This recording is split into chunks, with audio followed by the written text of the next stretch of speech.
আসসালামু আলাইকুম ওয়া রাহমাতুল্লাহি ওয়া বারাকাতুহু। আলহামদুলিল্লাহি রাব্বিল আলামিন ওয়াসসালাতু ওয়াসসালামু আলা রাসূলিহিল আমিন ওয়া মান তাবিআহুম বিইহসানিন ইলা ইয়াউমিদ্দিন। আম্মা বা'দ। প্রিয় শ্রোতা মণ্ডলী, দার্সে রমজানের ষষ্ঠম নম্বর পাঠ, বিষয় হায়েজ ও নেফাস অবস্থায় থাকা নারীরা।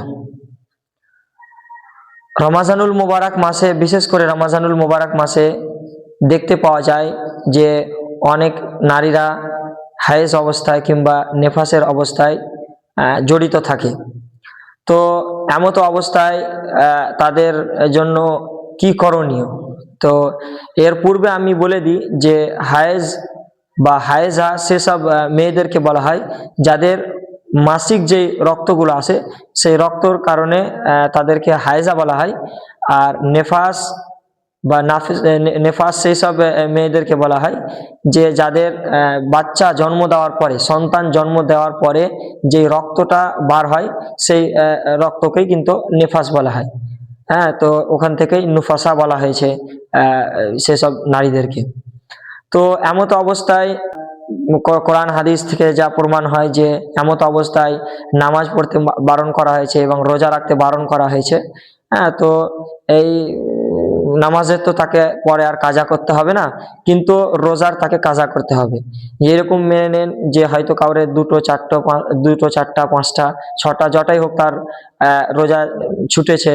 যারা যেসব নারীদের নেফাসের রক্ত আসছে তাদের হয়তো একটা লম্বা একটা মুদ্দাতে তাদের রোজা ছুটে থাকে।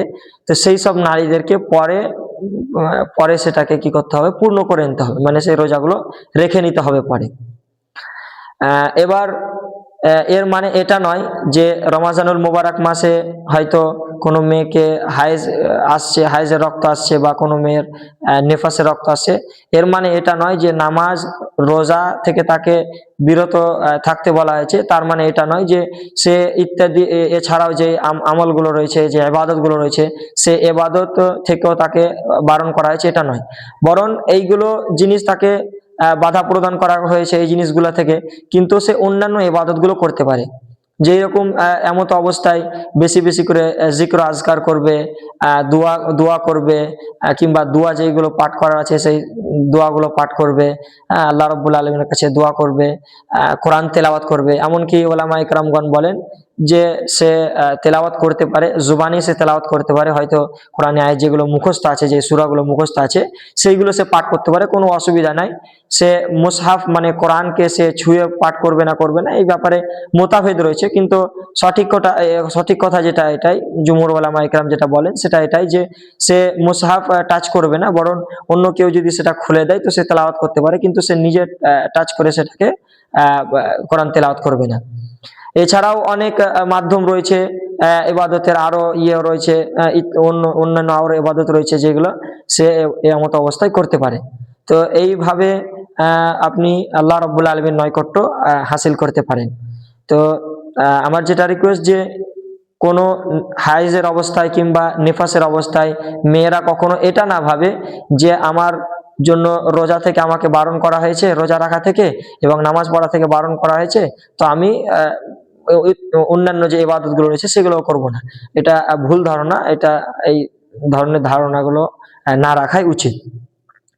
এবার অনেক মেয়েদেরকে দেখতে পাওয়া যায় যে আমাদের এই রমাজানুল মুবারক মাসে একটি রাত রয়েছে, শবে কদরের রাত, যেটা বিশাল মর্যাদাময় রাত, একটা গুরুত্বপূর্ণ রাত।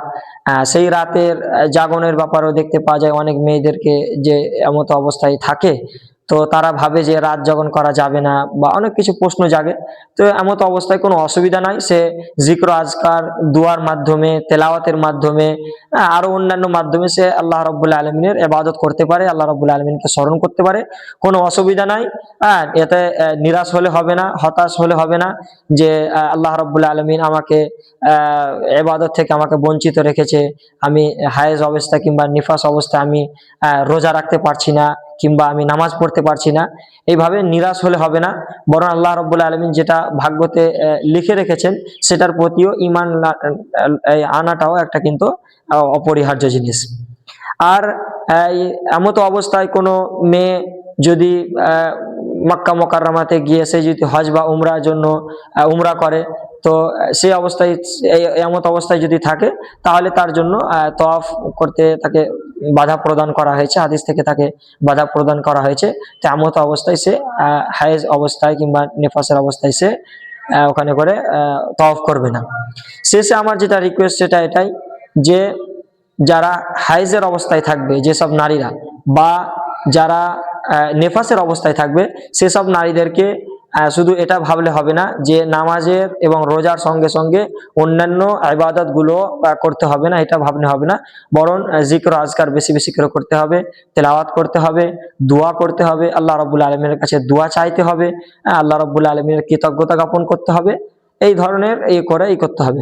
শেষে আল্লাহ রাব্বুল আলামিনের কাছে দোয়া করি, আল্লাহ রাব্বুল আলামিন তুমি আমাদের সকলকে দ্বীন-ই ইসলামের সঠিক কথার শিখার এবং সঠিক কথার প্রতি আমল করার তৌফিক দান করো, আমিন। আসসালামু আলাইকুম ওয়া রাহমাতুল্লাহ।